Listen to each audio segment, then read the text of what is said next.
ድሮ ጎበዞጅኔ እስካሁን ድረስ የምገረምባቸዋለሁ። እኔ ማን እንደፈጠረው አላውቅም፣ ግን ወንጌል የገባው ሰው ይመስለኛል። ማስታወቂያ ይለጥፋሉ፣ የስራ ውድድር ማስታወቂያ ሲለጠፍ ማንም ሰው ዞር ብሎ ያይ። አንብቡኝ ብለው ነው የሚለጥፉት። አያነብም፣ ሰው አያነብም፣ ያልፋል። ከዛ ማን እንደጀመረው ምን እንደመጣለት አላውቅም። አታንብቡኝ ብሎ ለጠፈ።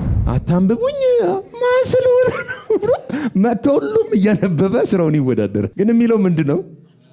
ሰው የተከለከለውን ነገር የማድረግ ፍላጎት አለው። እስኪ የፈቀድክለትን እኮ ይበላ፣ ያቀረብክለትን አይደለም። እቺ ማንም ሰው እንዳይነካ ብትል ልጆች ማለየው እቺን ማንም ሰው እንዳይነካ ስትል ሁሉም ያችን ለመንካት ምንድነው ውስጧ ያለው? ሄሎ ህግ ባጭር ቃል በሰው ውስጥ ያለውን ነገር ይቀሰቅሳል። የእግዚአብሔር ጸጋ ግን ፍሬያማ እንዲሆኑ ያደርጋል። በጸጋ መኖር ይሆንልን።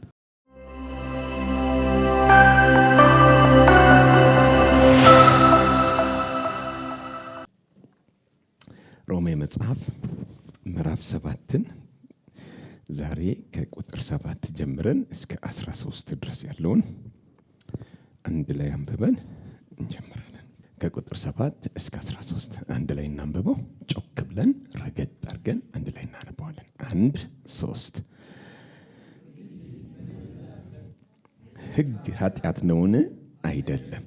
ነገር ግን በሕግ ባይሆን ኃጢአትን ባላወቅኩም ነበር። ሕጉ አትመኝ ባላለኝ ምኞትን ባላወቅኩትም ነበር።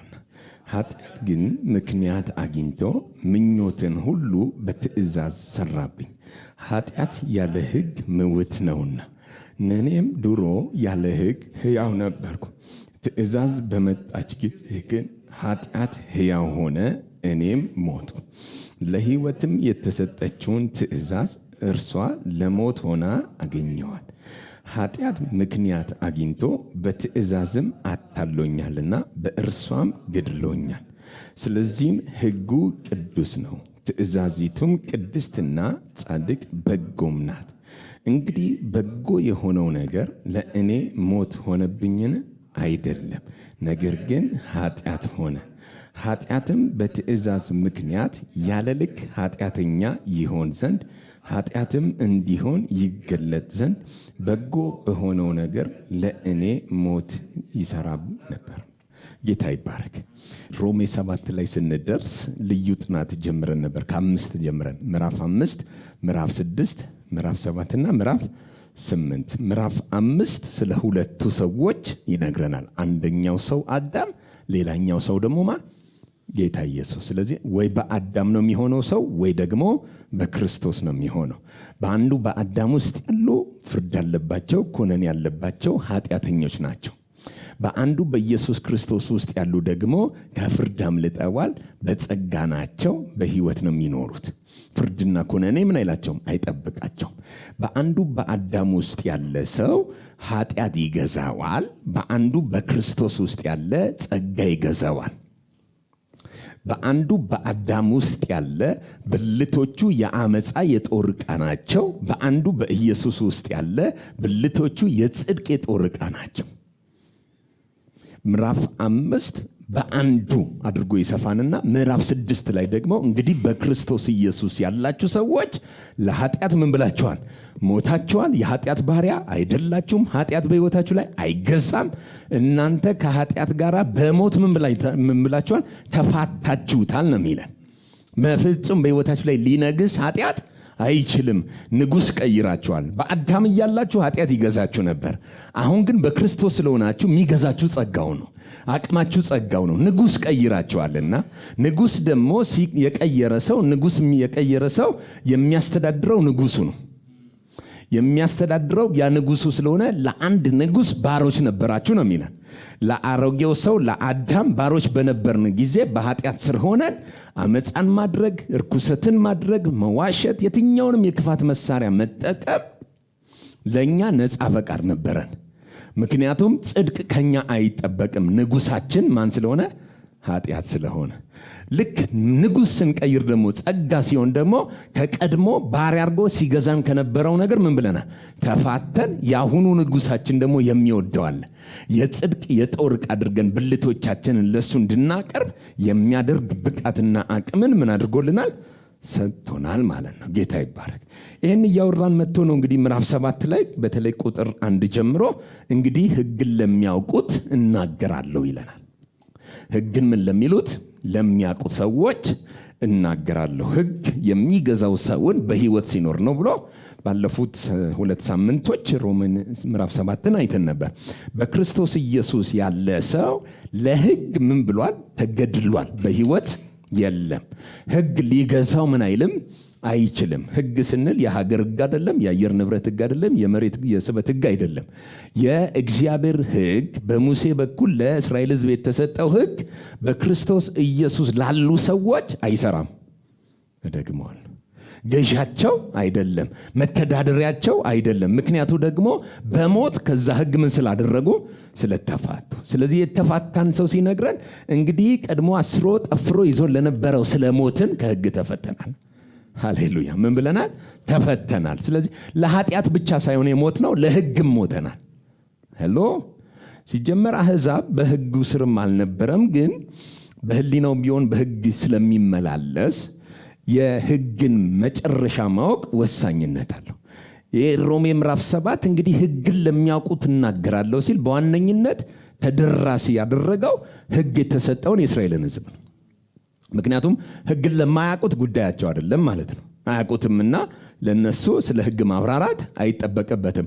አሁን ግን ሕግን ለሚያውቁ ሰዎች እናገራለሁ ሲል ሕጉን እንደ ትክክለኛ መንፈሳዊ መሳሪያ አንድን ሰው በጽድቅ እንዲመላለስ፣ አንድን ሰው በሞራል ጤናማ ሆኖ እንዲኖር፣ አንድን ሰው በተሻለ መንፈሳዊ ልምምድ ውስጥ እንዲኖር ያስችላል ብለው ለሚያምኑ በተለይ የእስራኤል ሕዝብ ሕጉ ጸጋ አለው ብለው ያምናሉ። የእስራኤል ሕዝቦች በተለየ መንገድ ያምናሉ። መዝሙር 119ን ሄዳችሁ እናንተ ቤታችሁ አጥኑ። ዳዊት እንኳን ሕግን ለእግሬ መብራት ነው ለመንገዴ ብርሃን ነው ይላል። አሁን ሕጉ ምን እንዳለው ነው የሚነግረን? ለመንገዱ ብርሃን እንደሆነ፣ በጎ እንደሆነ፣ የሆነ የሚሰጠው እውቀት እንዳለ አድርጎ ያስባል ሕጉን። ዳዊት ይህንን ያሰበበት ኪዳን ላይ ትክክል ነው። ምክንያቱም የተሻለ ብርሃን መጥቶ አላየምና። አሁን ኢየሱስ ሲመጣ ግን ሕጉ ሳይሆን ብርሃን ኢየሱስ ሆኗል ብርሃን። ለምን? በእነሱ ዘመን ግን ከሕግ የተሻለ መንፈሳዊ መሳሪያ ስለሌለ ሕጉን ማሞገስ ማወደስ፣ በአንተ እግር ስር መጣል ይሻለኛል፣ ሕግ ለእኔ መብራቴ ነው ምናምን ማለት ጤናማ ነው። ለምን? የነበሩበት ኪዳን ውስጥ ሌላ የሚወዳደር መንፈሳዊ አቅም ያለው ስታንዳርድ የለምና። አሁን ግን ከሕጉ የተሻለ መጣና ሕጉ ሳይሆን የመጣው ከእግዚአብሔር እቅፍ ጸጋ የሚባለው ኢየሱስ መጣና ዕዳችንን በመስቀል ከፍሎ ከሙታን ተነስቶ ጸጋን ሲያካፍለን፣ ጸጋ ለካ እንደ ሕግ አይደለም። ሄሎ። አሁን ታየ፣ የእግዚአብሔር ጸጋ ታየና ደካሞችን የሚያነሳ የወደቁትን የሚያነሳ ሆነ። የእስራኤል ሕዝብ በሙሉ ሕጉ ተወግሮ መገደልን የሚያምን ሕዝብ ነው። በድንጋይ ተወግሮ የሚሞት ያለበት ሕዝብ ነው። በዝሙት በኃጢአት የተገኘን ሰው ይገር ይላላ። እና ኢየሱስን ሊፈትኑት እኮ አንዲት ሴት እጅ ከፍንጅ ይዘው አመጡ። ሕጉ ይላቸዋል፣ ሙሴ ወግራችሁ ግደሉ ብሎናል፣ አንተ ምን ትላለህ? ጉዳያቸው ከማን ጋር ነው? ሕጉ እንዲገድል ፈቅዶላቸዋል። በኋላ ላይ በደንብ አነሳዋለሁ። የሞት አገልግሎት ያለው ለዛ ነው። ስራው ሕጉ መግደል ስለሆነ አመጣና በኢየሱስ ፊት አመጡና ይችን ሴት እጅ ከፍንጅ ይዘናታል፣ ሙሴ ወግራችሁ ግደሉ ብሎናል፣ አንተስ ምን ትላለህ? ሊፈትኑት ነው ይላል። ዓላማቸው ኢየሱስን እንደ ትክክለኛ አካል አይተውት ሳይሆን መርምረው ፈትነው ከሙሴ ጋር የሚጣረስ መልእክት ካመጣ ሊደበድቡት ነው። ለሱ ለራሱ ሊተርፉ ነው። ኢየሱስ ደግሞ ሳይጣላ ይጣልሃል። ውስጣቸው ካለው ሐሳብ ጋር ስለሆነ ጉዳዩ መሬት ላይ ይጽፍ ነበረ። እነሱ ደግሞ ንገረን እንጂ ይላሉ፣ እሱ ይጽፋል። ያኔም ጻፈ የሚል ቃል እናገኛለን። ሕጉም ሲጻፍ እግዚአብሔር ጻፈ ነው። አሁንም እየጻፈ ነው። እዚህ ጋር ምን እንደሚጽፍ ግን ምን አላሉም፣ አልለዩትም። ስለዚህ ንገረን እያሉ ሲጨቀጭቁ እሺ ሙሴ ትክክል ነው አለ። ነገር ግን ከእናንተ መካከል የእሱ አይነት ኃጢአት የሌለበት የመጀመሪያውን ድንጋይ ይንዘር ሲል ሁሉም ድንጋዩን እያስቀመጠ ወደ የቤቱ ሄዷል። ሃሌሉያ። አሁን ከሙሴም ጋር አልተጣላም። የተጣላው ከነሱ ልብ ጋር ነው። ጻፈው። ምኑን ጻፈው? ብርቄ፣ አስካለ ምናምን የሚል ስም ነው የጻፈውና መተው ግን አያነቡም እነሱ። ንገረን እኛ እንገረው ሲሉ አንተ ድንጋይ ያስከው እንትናን ወሽማሃት የለ እንደ ብሎ ነው የጻፈው። የሙሽሞቻቸውን ስም ሲጽፍ አልገባቸውም። መተውም አላነበቡም። ክሊክ አድርገዋልና ህሊናቸው ላይ ክሊክ አረገው። ከእናንተ መካከል ኃጢአት የሌለበት ሲል ሁሉም ትዝ አለው። ቁጭ አድርጎ ወደ ቤቱ ሄደ። ጌታ ይባረክ። አሁን ነፃ ሰው ተገኘ። መውገር የሚችል ኃጢአት የሌለበት እስራኤላዊ ኢየሱስ በመካከል ተገኘ። መውገር ይችላል፣ እድሉም አለው። ግን የመጀመሪያ ያላት ምንድነው? አንቺ ሴት ከሳሾችሽ ነው ያላት። እኔ ከስሻለሁ እኮ አይደለም፣ ከሳሾችሽ የታሉ? ስትዞር የሉም። እንግዲህ የታሉ ካላት ሲሄዱ አላየችም። አይታየም፣ ሲሄዱ አላየችም። ምክንያቱም ካሁን ነዘሩት ወይኔ እያለች በጭንቀት ውስጥ ነው ያለችው እንጂ ቀና ብላ አትነካኝ የሚል ሞራልም የላትማ። እጅ ከፍንጅ ነው የተያዘችው። አቀርቅራለች፣ ተሸማቃለች። በቃ አስወገሩኝ ብላ የሱን ትእዛዝ እየጠበቀች በምታስብበት በዛች ቅጽበት ውስጥ አንድ አለ የማይፈርድ ሊያድን የመጣ ሊኮንን ያልመጣ። እኔም አልፈርድብሽም። ሃሌሉያ። ምን አልልብሽም? አልፈርድብሽም። የመጀመሪያ በፍርድ ውስጥ የተቀመጠን ሰው አልፈርድብህም ስትለው ብድግ ይላል። አነሳላት። እንዴ አትፈርድም? ጌታ ሆይ ግራ እስኪገባ ድረስ ደንግጣለች። ነገር ግን ደግመሽ ኃጢአትን፣ ምክንያቱም እኔ የሌለውበት ያገኝሻል። በኋላ ደግመሽ አትስሪ ያላት እኔ የሌለውበት ያገኝሽ አይምሩሽም ነው። አልገባችሁ እንጂ እኔ ከዚህ በኋላ ካጠፋሽ አልምርሽም ነው አይደለም። ደግመሽ ኃጢአትን አታድርጊ ሲላት ምን እየነገራት ነው? ይሄ ኪዳን ያስወግርሻል ነው። ስለዚህ በሞት እንዳትተላለቂ አርፈሽ ተሰብሰቢ ነው። ግን በእኔ እምነት ሃሌሉያ እያለች ሄዳ መልሳ የቅድሙ ልጄ ታላ አትልም። አሁን ከሞት ነው ያመለጠችው። ከሞት ያመለጠ ሰው የማይገባውን ያገኘ ሰው፣ የሚገባት ድንጋይ ሆኖ ሳለ የማይገባትን ምህረት ያገኘች ሰውዬ ያ ሰው ትዝ አይላትም። ምን አይነት ሰው ነው ብላ ወደሱ ነው የምትል። ጌታ ሆይ ወዴት ትኖራለህ ነው የሚያስብለው። ንግግሩ ምህረት ነዋ። እና እነሱ ጭንቅላት ውስጥ ያለውን የህግ አስተሳሰብ ኢየሱስ ማፍረስ ነበረበት። ትንሽ የአይሁድ ባህል ትንሽ የሚያስቸግረው ምንድነው? በህጉም ላይ ደግሞ የራሳቸውን ህግ ጨምረውበታል። ህጉ ብቻ ቢሆን ጥሩ ነበር። ለምሳሌ ሰንበትን አክብር የሚል የሙሴ ህግ አለ። ሰንበትን ምን በል አክብር። ይቺ አንድ ትእዛዝ ነች። የአይሁድ ማህበረሰብ ግን ሰንበትን ለማክበር የሚረዱ ተብሎ ለአንድ ሰንበት ለማክበር ሌላ 39 ህግ አለ። 39ን ከፈጸምክ ነው አንዱን የምትፈጽመው። ያኛው ታልሙድ ይባላል። ምን ይባላል? ታልሙድ።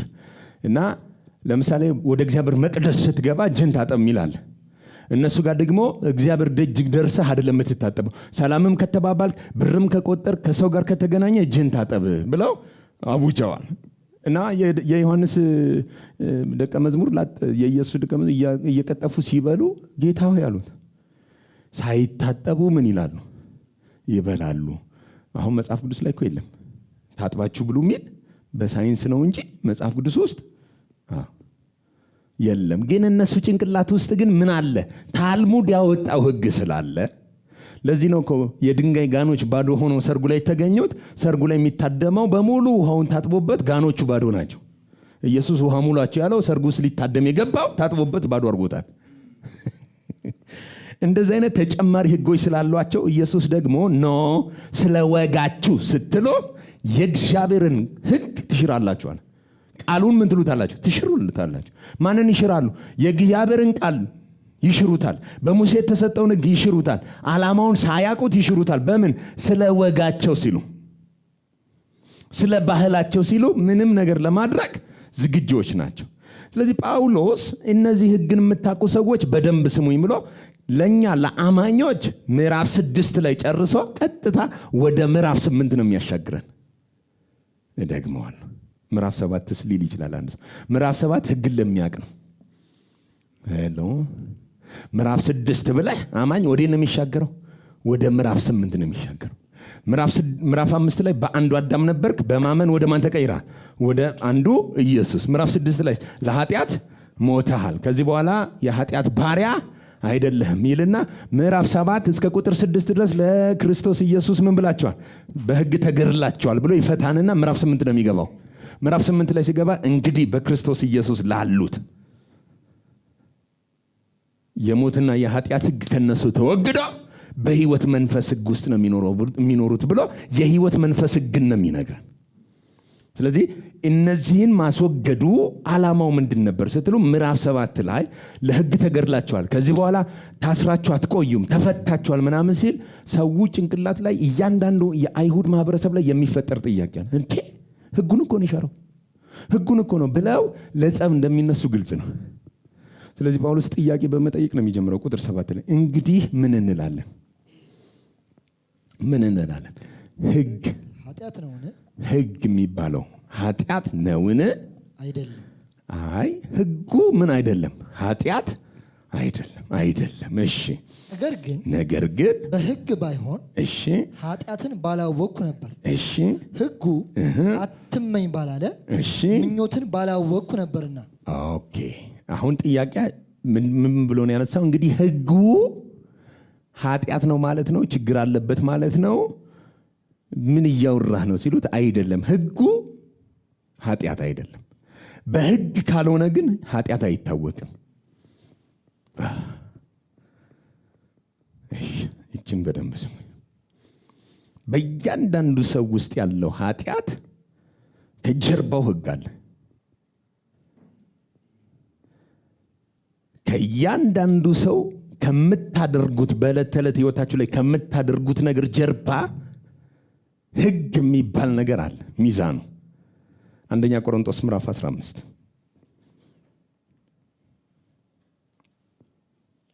ቁጥር 56 የሞት መውጊያ ኃጢአት ነው። ኦኬ። አንድ ሰው ሞት የሚያገኘው ኃጢአት ካለ ነው። እኛን ሞት መቶኛን የሚወጋበት ወይም የሚገድልበት ምክንያት ኃጢአት ነው። የሞት መውጊያ ኃጢአት ነው። እሺ። የኃጢአት ደግሞ ኃይሉ ሕግ ነው። ቆይ፣ የሞት መውጊያው ኃጢአት ነው። የኃጢአት ኃይል ደግሞ ማን ነው? ሕግ ነው። በሌላ ቋንቋ ሕግ ከሌለ ኃጢአት ሙት ነው። ደግሞዋለሁ። እስቲ የሞት መውጊያ ምንድን ነው? ኃጢአት ነው። የሞት መውጊያ ምንድን ነው? ኃጢአት ነው። የኃጢአትም ኃይል ሕግ ነው። የኃጢአት ኃይሉ ማን ነው? ሕግ ነው። ሮሜ 7 ላይ ደግሞ ምን አለን? እንግዲህ ምን እንላለን? ሕጉ ኃጢአት ነውን? አይደለም። ሕጉ ኃጢአት አይደለም። ነገር ግን በሕጉ ባይሆን ኃጢአትን ምን ባላልኩ ባላወቅኩኝ፣ አትመኝ ባይል ኖሮ ምኞት ኃጢአት እንደሆነ ምን ባላልኩ ባላወቅኩ ነበር ነው የሚለው። አሁን የሕጉ ስራ ልክ እንደ ማን ብዬ ልግለጠው? አንዳንድ ሰው በተፈጥሮ ከሰው ጋር የመናገር ወይም ውስጡ ያለውን ነገር ተናዶም ከሆነ ተደስቶም ከሆነ ተንኮላስቦም ከሆነ መነጋገር የማይችል ሰው አለ። ምቅ አድርጎ የሚያደባ ሰው ታውቃላችሁ? የሚያደባ ሰው አታውቁም? ማድባት ማለት ልክ ድመት አይጥን ለመያዝ እንደምታኮበኩበው ማለት ነው። የሆነ ነገር እንደሚይዝ አካል በስውር ነው የሚጠብቀው።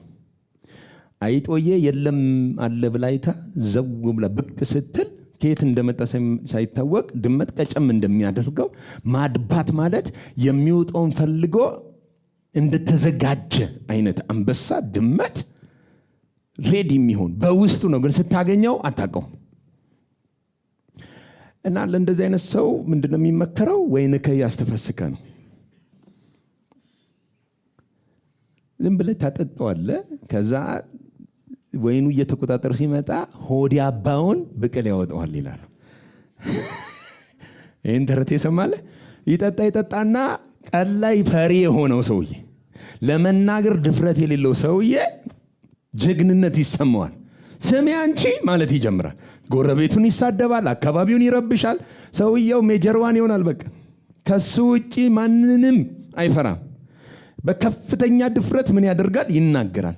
በቃ ህግ ማለት ልክ እንደሱ ነው። ሰውየው እኮ በውስጡ ያለውን ነገር ማን ያስወጣው? የጠጣው መጠጥ ያሰበውን ተንኮል ያስወራዋል፣ ይታወቅበታል። በልቡ ምን እንዳሰበ ሲያወራ ይናገራል።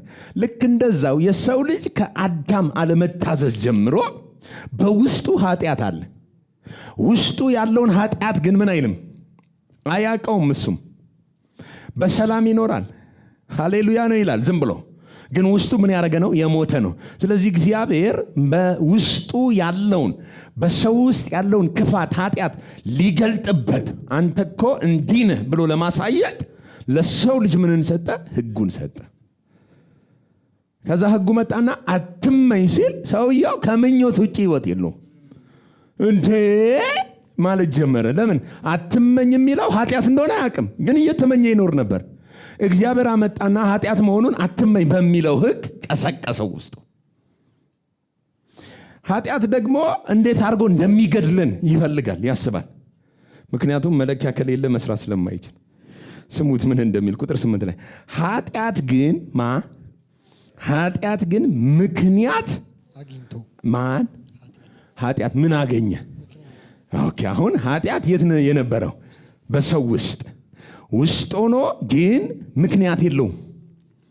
መስራት እንዳይችል ሙት የሆነው ህግ ስለሌለ ነው። አሁን ግን ኃጢአት አለ ልክ አትመኝ የሚለው ሲመጣ፣ ህጉ ሲመጣ ኦፖርቹኒቲው መጣለት። እንዴት አድርጎ መጠቀም እንደሚችል በሰው ላይ ምን ማድረግ ጀመረ?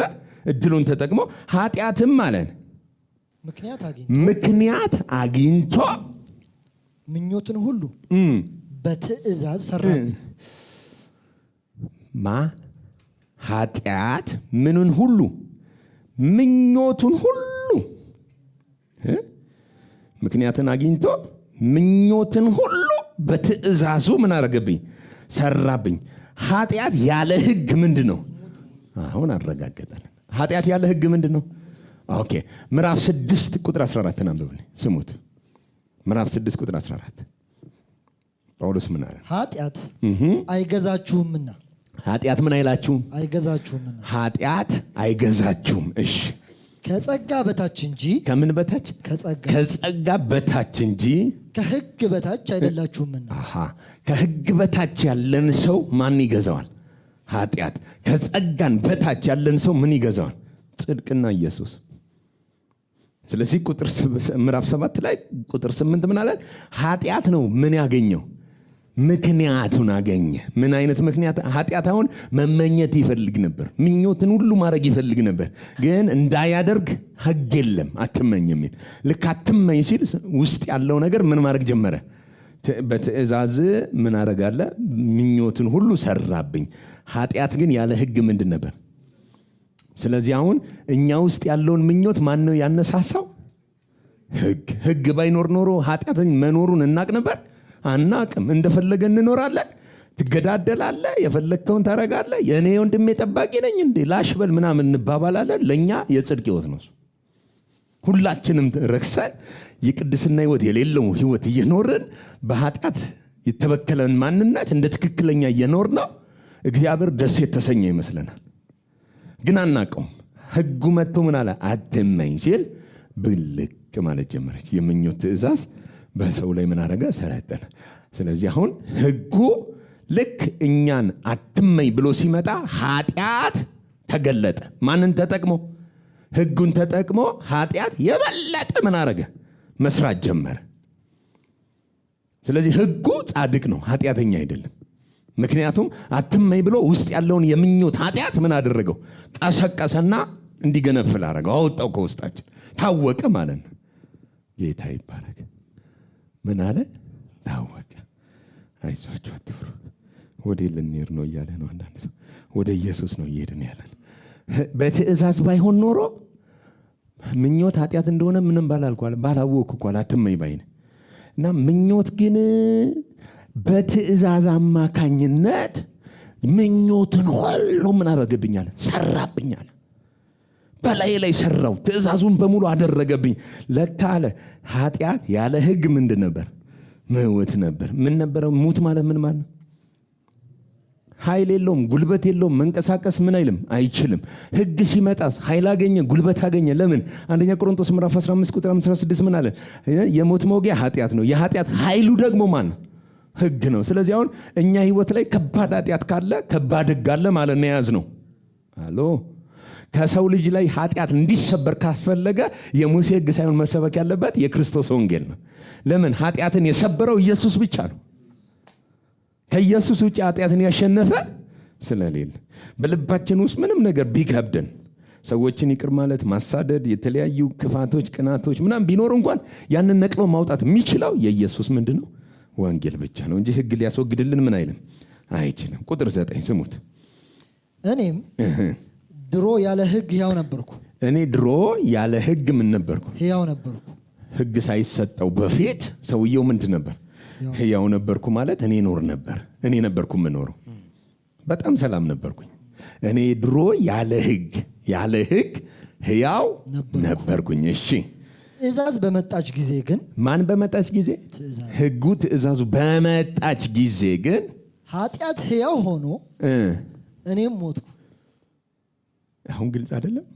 ኦኬ አሁን ገላትያ ምዕራፍ 2 ቁጥር 20 አንተ አውጣልኝ ከ19 ጀምረ ይችን ሁለቷን ቃል ማነጻጸር አለብን። አንዳንድ ሰው አሁን ይሄንን ለአማኝ ነው ብሎ ስለሚታገል 2:19 ገላትያ ምዕራፍ 2 ቁጥር 19 እና ቁጥር 20 እኔ ለእግዚአብሔር ሕያው ሆኜ ስሙት። እኔ ለእግዚአብሔር ሕያው ሆኜ እኖር ዘንድ በህግ በኩል ለህግ ሞቼ ነበር። በህጉ በኩል ለማን ሞቼ ነበር?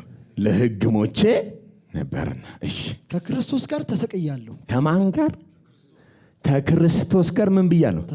ተሰቅያለሁ። እሺ እኔም አሁን ሕያው ሆኜ አልኖርም። ቆይ አሁን እኔ ምን ሆኜ አልኖርም? ሕያው ሆኜ አልኖርም። እሺ ክርስቶስ ግን በእኔ ሕያው ሆኖ ይኖራል።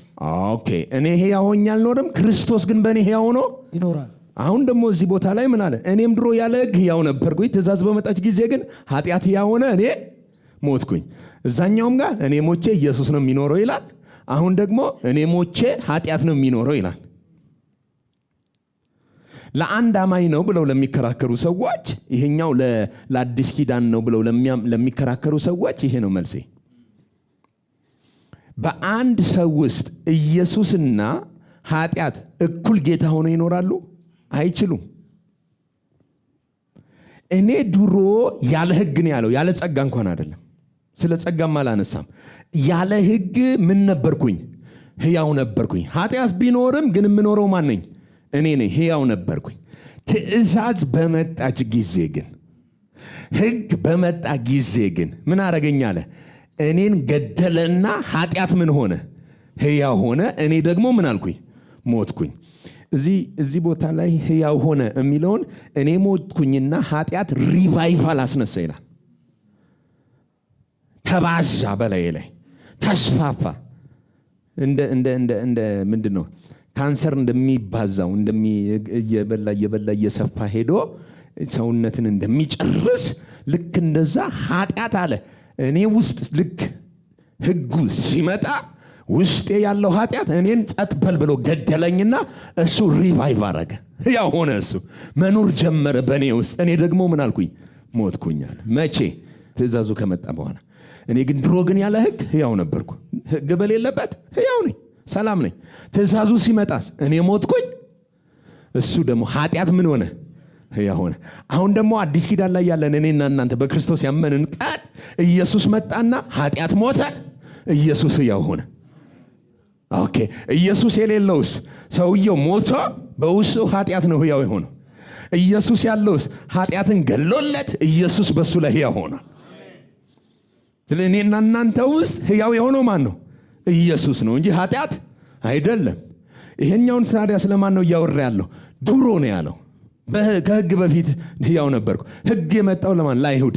ለአንድ አሕዛብ በክርስቶስ ኢየሱስ ደግሞ ላመነ ቤተ ክርስቲያን ህግ የሚባለው የሙሴ ህግ ምን አላረገም? አልተሰጠም። አሁን አልተሰጠም። ስለዚህ ህጉ ምንድን ነበር ዓላማው?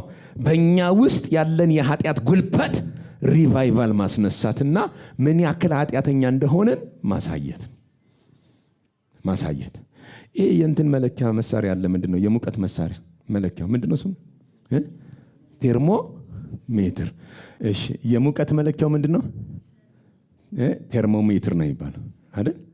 የኃጢአት መለኪያው ምን ይባላል? ህጎሜትር። ልክ ሙቀቱ ይሄን ያህል ዲግሪ ነው ብለን እንላለን፣ ዲግሪውን አይተን። መለኪያ ግን ስላለን እኮ ነው የሙቀቱ ደረጃ ይሄን ደርሷል ብለን። አሁን ስልካችን ላይ እንኳን የአየር ንብረቱን ይሰጡናል። ሙቀቱ በዚህን ያህል ዲግሪ ከፍታ፣ በዚህን ያህል ዝቅታ ምናምን ብለው ያስቀምጡናል። ልክ እንደዛ ህግ በቃ በአንተ ውስጥ እንትን ነው፣ ህጎሜትር ነው። ቴስት ያደርጋልና ምን ያደርጋል? ያንተ ኃጢአት የቱ ጋር እንደደረሰ፣ ሪቫይቫሉ እንዴት እየተስፋፋ እንዳለ በየዕለቱ በአንተ ውስጥ ምን ያደርጋል? ቼክ እያደረገ ይህንን ደርሰሃል እያለ ያሳያል። ያዕቆብ መጣና ምን አለ? ህግ ልክ እንደ መስታወት ነው አለ። ህጉ ልክ እንደማን ነው? እንደ መስታወት ነው። መስታወት ሄደህ ጠዋት ስታይ፣ ፊትን በመስታወት ስታይ ምንድነው የምታየው? ያልሰጠኸውን መስታወት አይሳይም። የመስታወት ትልቁ ጀብድ በጣም ይግርም መስታወት በቃ ኧረ እንደዚህ ሆና መታማ አልሸውዳትም ምናምን ብሎ ቀይሮ አያሳይም። የሰጠኸውን ነው ይመልስልህ። ልክ እንደዛው ህጉ ይመጣና ልክ በፊት ለፊት እንደዚህ ሲያሳየ አንተ ምን ያክል ኃጢአተኛ እንደሆንክ ያሳያል። ወይ ትላለህ። ለምሳሌ ጥላሸት ቢኖር ልብስ ላይ፣ ግንባር ላይ የሆነ ነገር ቢኖር ምን ታደርጋለህ? እንጠርገዋለን አይደል? እሺ የኃጢአት ዲግሪህን ሲያሳየህ፣ ጌጁ አንዳንዴ ሲጮህስ ይላል። አንተ ሰውዬ ወዴት እየሄድክ ነው? ቶሎ ጩህ አድነኝ በል ብሎ ይጮሃል። ህጉ ሁሌ ምን ያደርጋል? አዳኝ ያስፈልግሃል። ከፍተኛ የኃጢአት ሌቭል ላይ ደርሰሃል። አዳኙ ኢየሱስ ከሌለ ዋጋ የለም። ቶሎ ወደ ኢየሱስ ና ነው። ውስጣችን ያለውን እየቀሰቀሰ ያወጣና ማንን መቀበል እንዳለብን ይነግረናል። በራስህ ሙት ነህ፣ ለራስህ እንኳን አትሆንም፣ እንደ አይነት የማይረባ ሰው ነህ ብሎ ይሰጣል። እንግዲህ ምን ይሻለኛል ብለህ ተስፋ እንድትቆርጥ ነው። ይታያቸዋል። ይህ ህግ ዓላማ የሰውን የኃጢአት ተፈጥሮ መግለጥ ብቻ ነው። ጽድቅ አያካፍልህ፣ ጥላሸት አለብህ ነው የሚለው መስታወት እንጂ እጁን ዘርግቶ አድርጎ ሜካፕ አይሰራህም። የመስታወት ትልቁ እንትን ምንድነው? አይሰራህም። ይነግርሃል ግን ጥላሸት አለብህ ብሎ ነው የሚነግር። ስለዚህ ጥላሸቱን ሊያስወግድልህ ወደሚችል አካል ወይም ራስን የምታስወግደው። በራስህ ማስወገድ የማትችለው ከሆነስ ከዚህ ማን ሊያድነኝ ይችላል ብለህ ትጠይቃለህ። ያኔ ኢየሱስ ሞቶልሃል፣ አዳኙ ይኸው መጥቶልሃል። አንተ በራስህ እኮ አትችልም። አንተ እኮ እንደዚህ ተስፋ እንድትቆርጥ ነው። እንግዲህ እኔ ማረባ ነኝ ብለህ ተስፋ እንድትቆርጥ እንጂ ራስን እንድታጥብ አይደለም። እኔ አጥባሃለሁ ብሎ ኢየሱስ ይቀበልና ወልውሎ ሰው ያደርገናል። ሃሌሉያ። ስለዚህ ምን አለን? እኔ ድሮ ሕያው ነበርኩኝ፣ ትእዛዝ ሲመጣ ግን እኔ ሞትኩና ማን ሕያው ሆነ? ኃጢአት ሕያው ሆነ። አሁን ደግሞ በክርስቶስ ኢየሱስ ላሉት ከክርስቶስ ጋር ለተሰቀሉ ሰዎች አሁን እኔ ሕያው ሆኜ ምን አለንም? አልኖርም። ማን ይኖራል? ክርስቶስ በእኔ ሕያው ሆኖ ይኖራል። በእኔና በእናንተ ውስጥ የሚኖረው ኢየሱስ ነው። እኔ አንዳንዴ እኮ ያንደፋድፈኛል ካላችሁ ከኢየሱስ ውጭ የደረባችሁት ሕግ አለ ማለት ነው። ቶሎ አውጡት። አሜን። እሺ እንቀጥል። ቁጥር 10 ለሕይወትም የተሰጠችው ትእዛዝ እርሷን ለሞት ሆና አገኘኋት። ኦኬ። ለምን ሆና አገኘኋት? ለሞት ሆና አገኘኋት። እሺ ኃጢአት ምክንያት አግኝቶ ማን? አቤት ይሄ ኃጢአት ለካ ምክንያት ነው የሚፈልገው ኃጢአት። ለምሳሌ ነው። እሺ እንዳታስቡት ግን አሁን አጭር ቀሚስ የለበሰች ሴት ስታይ ምን ይሰማል? ምንም አይሰማችሁ። ህግ ውስጥ ሲኖር ወዲያው ብዙ ጴንጤ ምን ያደርጋል? በኢየሱስ የኤልዛቤል መንፈስ እኮ አሁን አለ እዚህ ውስጥ ምን አለ? አገልጋዮቿን በዝሙት የምትጥል ምናምን ተብሎ አለ እና ሴትዮዋን ደግሞ መንፈስ አርገናታል እና ሁሉም ሴት ላይ ነው የምትኖረው። ደግሞ የሚገርመው እኮ ከዛስ ታክሲም ላይ ስትገኝ ወጋው ትላለህ።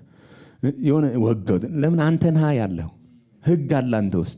ስለዚህ እየወጋህ ነው የምትሻሻለው።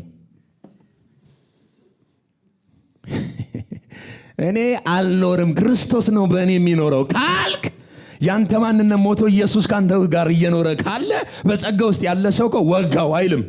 እያየም አያይም። አልሰማውም። ምንም አይመስለውም። እሱ ሌላ ታሪክ ውስጥ ነው ያለው። በጸጋ ውስጥ ነው ያለው። በኢየሱስ ውስጥ ነው ያለው። በርካታ ውስጥ ነው። በእረፍት ውስጥ ነው። ሕግ ሁልጊዜ እንድትሞክር እንድትታገል ነው እንጂ የሚያደርገ ህይወትን አያካፍልህ። አሁን ይሁት እኔ ሕያው ሆኜ ነበር እንዳለ ለትእዛዝ የመጣች ለህይወት የመጣችው ለሞት ሰራችብኝ አገኘኋት አለ። ኃጢአት ደግሞ ምክንያት ፈልጎ አገኘና በትእዛዝ አታሎኛል፣ በእርሷም ገሎኛል። ማን የገደለን? ኃጢአት። ማን ነው በእኛ ላይ ምኞቱን ሁሉ የሰራበት? ኃጢአት። ማንን ተጠቅሞ? ሕግን። ሕግ ባይኖርስ ኃጢአት ምንድን ነው? ሞት ነው። አንዳንድ ትምህርት ቤቶች አሁን የስነ ምግባር ሕጎች ተብሎ 10ቱ ትእዛዛት ተለጥፈዋል። የሞራል ናቸው። ስለዚህ አትስረቅ፣ አትዋሽ፣ የባልንጀራን የሰው ምን አትበል፣ አትመኝ የሚሉ ትምህርት ቤት ላይ እኮ ነው። እና ልጆቹ ጤናማ እንዲሆኑ ነው፣ በስነ ምግባር ጥሩ እንዲሆኑ ሕጉን ያስጠኗቸዋል። ከዛስ አደገኛ ማፊያ ታፈራለህ እዛ ውስጥ። ለምን? ሕግ ማንንም ምን ስለማያደርግ በባህሪ መልካም ሊያደርግ አይችልም። እሺ እንቀጥል። ስለዚህ ሕጉ ቅዱስ ነው። ስለ የትኛው? ስለዚህ ከሆነ ቀድሞ ለነገረን እኔ ለህይወት የመጣችው ለሞተን አግኘኋት፣ ኃጢአትም ምክንያትን አግኝቶ በትእዛዝ አታሎኛል፣ በእርሷም ገድሎኛል። ስለዚህ ስለገደለኝ ስላታለለኝ፣ ስለዚህ ሕጉ ምንድነው? ቅዱስ ነው። ሕጉ ምንድነው? ቅዱስ ነው። ሃሌሉያ። ሕጉ ምንድነው? ቅዱስ ነው። እንግዲህ ሕጉ ኃጢአት ነውን ብሎ ነበርኩ የጀመረው አይደለም አለ። አሁን እየደመደመው ነው። ምን ብሎ? ሕጉ ቅዱስ ነው። እሺ ትእዛዚቱም ቅድስትና ጻድቅት በጎም ናት። ወይ ጉድ! ቅዱስ ነው፣ ጻድቅ ነው፣ በጎ ነው። ሕጉ። አሁን ሕጉ ጻድቅ ነው ስትል፣ ሕጉ ቅዱስ ነው ስትል፣ ሕጉ በጎ ነው ስትል ምን እያልክ ነው? አንዳንድ ሰው ምን ይመስለዋል? ሕጉ በጎ ነው እኔ ነኝ ችግር ያለብኝ ብሎ ይላል። ልክም ነው ግን ልክም አይደለም። ሕጉ ጻድቅ ነው ያለው ጳውሎስ በትእዛዝ አማካኝነት ስለገደለኝ ሕጉ ጻድቅ ነው ያለው። ጻድቅ በምንድን ነው ጻድቅ ነው? ሕጉ የተሰጠበትን ዓላማ በሰው ልጅ ሕይወት ውስጥ ፈጽሞታል። ምን አድርጎ? ኃጢአተኛ መሆንን ሲገልጥ እሱ ጻድቅ ነው። እኔን ሲገድለኝ እሱ ምንድን ነው? ጻድቅ ነው፣ በጎ ነው፣ ትክክል ነው። ለተለየበት ዓላማ ለተላከበት ዓላማ ሕጉ ምን እያደረገ ነው? እየሰራ ነው። በተመሳሳይ አምጦት ኢየሱስ ለተላከበት ዓላማ ይሰራል። ታያለሽ ይላል። አንዳንድ ሰው ይነሳል። ታያለሽ የኔ ጌታ ታያለሽ፣ ያዋርድሻል ይላል። አያዋርድም። ዓላማው አይደለም ማዋረድ፣ እቅዱ እኮ አይደለም። ታያለሽ ይፋረድሻል ምናምን ይላል። እሱ አልሰማም። ዮሐንስ ወንጌል ምዕራፍ 3 ቁጥር 16 ምን አለን? ዓለምን ሁሉ እንዲሁ ወዷል እና ማንም ላይ ሊፈርድ ምን አላለም? አልመጣም ይላል። የመጣው ምን ሊያደርግ አይደለም፣ ሊፈርድ አለ። በሁለት ሰዎች ጸብ መካከል ተገኝቶ አንቺ ምን አባሽና ተናገርሻት እሷን አፍንጫሽን ነው የምልሽ የሚል ወገንተኛ ቡድንተኛ አይደለም ኢየሱስ። ለሁላችን ያለው ምህረትና ፍቅር ብቻ። ሕጉ ዓላማ አለው።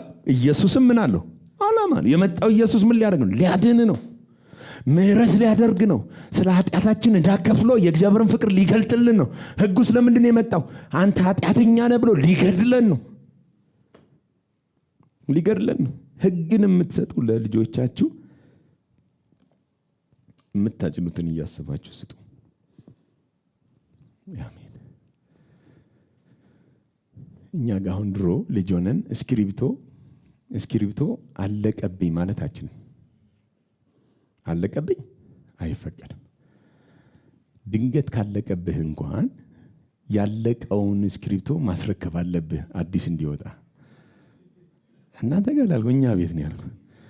እና ደግሞ የሚገርም የሚያልቅ እስክሪብቶ ደግሞ ይጠፋል።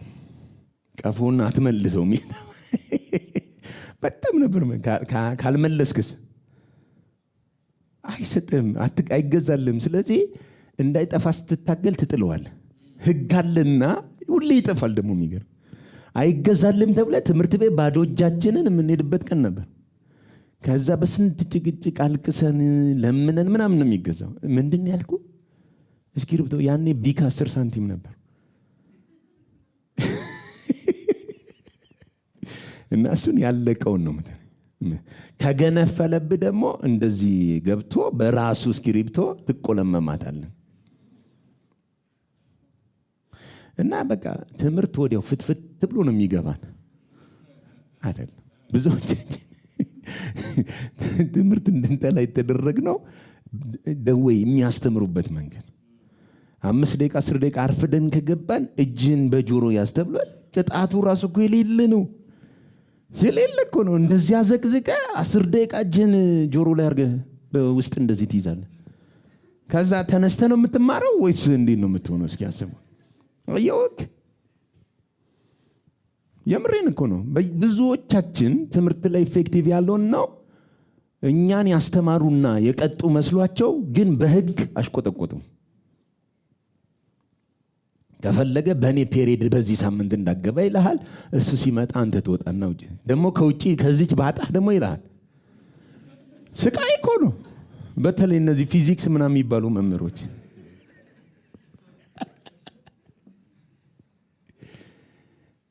አስታውሳለሁ 9ኛ ክፍል መሰለኛ ስደርስ አንድ በጣም የተባረከ ሰው አገኘው።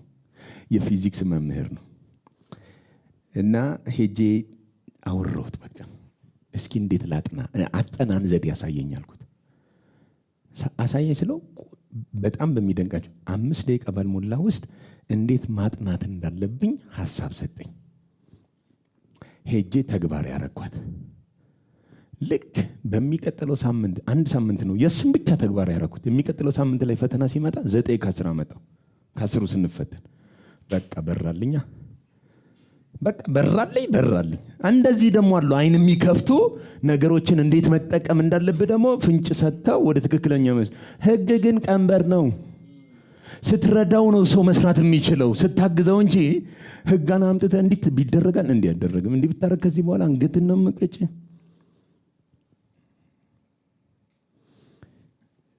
እነዛ ምን አደረጉን? ከፍሬያማነት ይልቅ ገደሉን። ሁላችንን ምን አደረጉን? ገደሉ። ወይ ደግሞ ትምህርትም ከተማርን ምን ብለን የምንማረው? ፈርተን ነው። ወላጅ ዱላዋን ፈርተን አንዳንድ ነገሮችን ፈርተን ነው እንጂ ወደ በፍቅር ትምህርትን እንድትወደው መደረግ አለበት። አልሰማው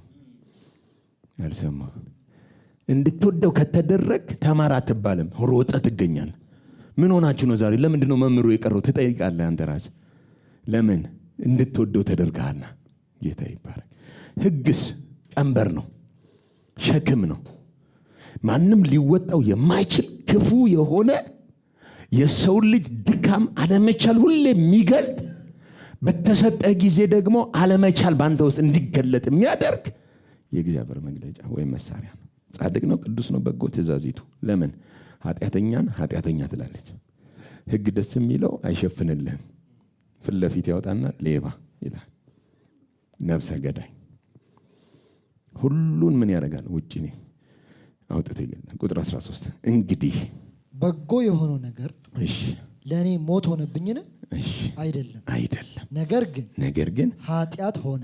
ምን ሆነ? ኃጢአት ሆነ። ኃጢአትም ደግሞ በትእዛዝ ምክንያት። በምን ምክንያት?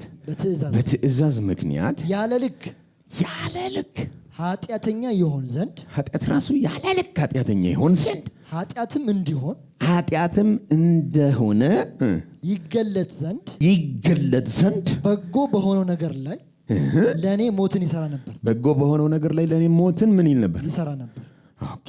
አሁን ቁጥር ምዕራፍ 6 ላይ ልመልሳችሁ። አሁን ቁጥር ምንድነው? ምዕራፍ 7 በጣም ገብቶናል። ምዕራፍ 6 ላይ ልመልሳችሁ። ስሙት። እንግዲህ ምን እንላለን? ጸጋ እንዲበዛ በኃጢአት ጸንተን እንኑርን? አይደለም።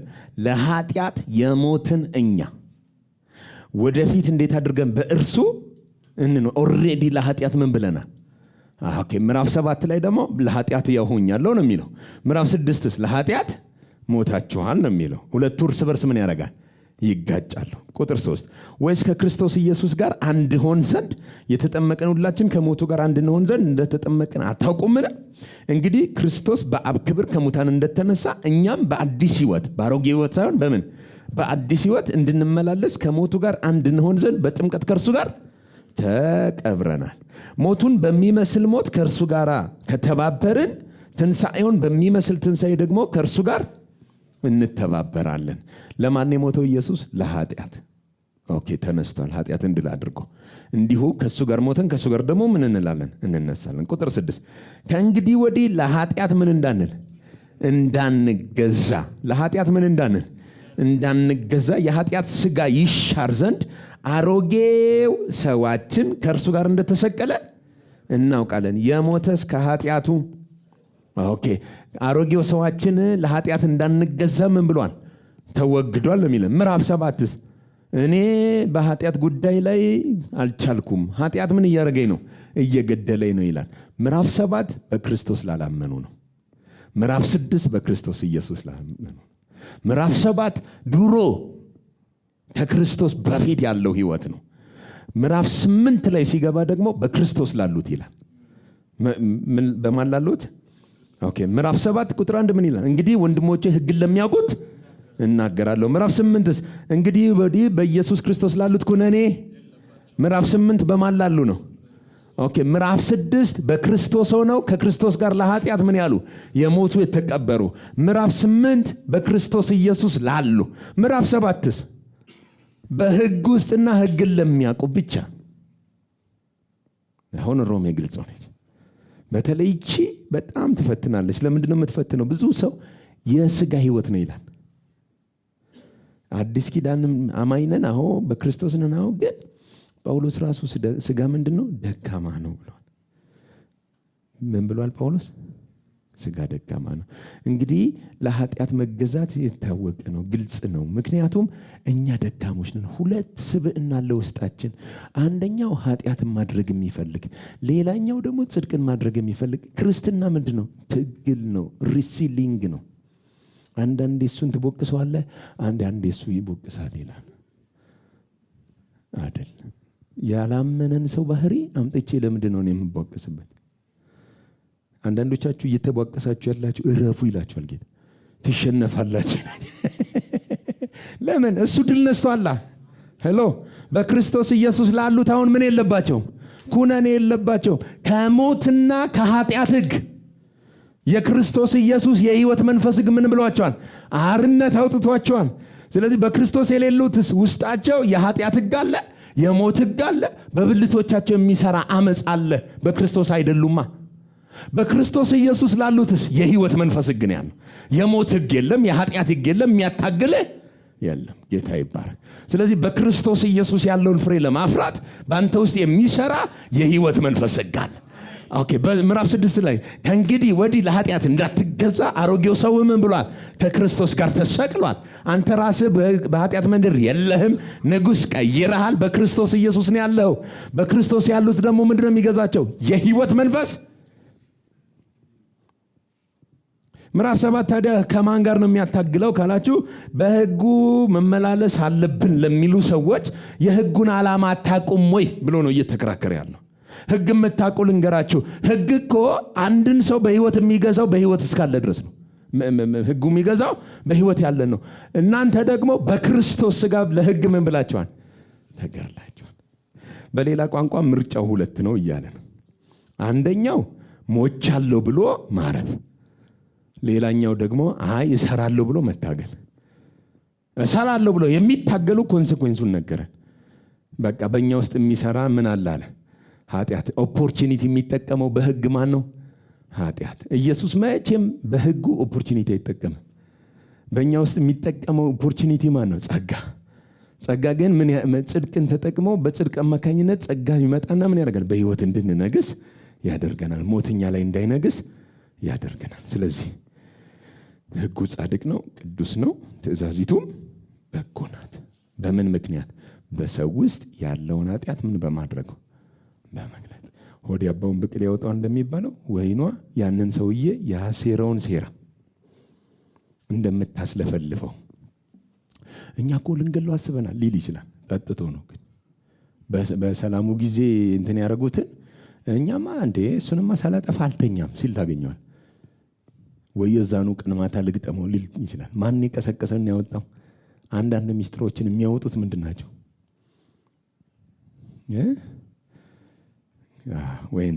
ወይንከ ያስተፈስከ ናቸው።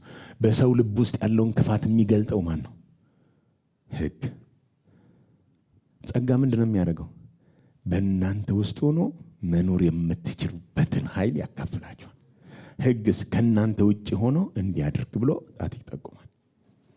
አሁን እኔን ከፈለገ ምን ይለኛል? ልክ ቁመት ረዝሟል አጭር ሁን ቢለኝ ልከረከም ነው ሄጄ አየው እግር አልባ ነው የምሆነው ብቆረጠው። ልክ እንዲህ ነው የሚያደርግህ ሕጉ። አትችለውም እኮ የማትችለውን ነገር ይጠይቃል። ከዛስ ስትሞክር ስትወድቅ ትገኛል። ስትሞክር ስትወድቅ ትገኛል። አስባችሁት? ለምሳሌ አሁን ከአንደኛ ፎቅ ላይ እስኪ የሚዘል ቢባል አንደኛ ፎቅ ላይ ሆነን ወደ መሬት ልንዘል እንችል ይሆናል ትንሽ ቀረብ ስለምትል።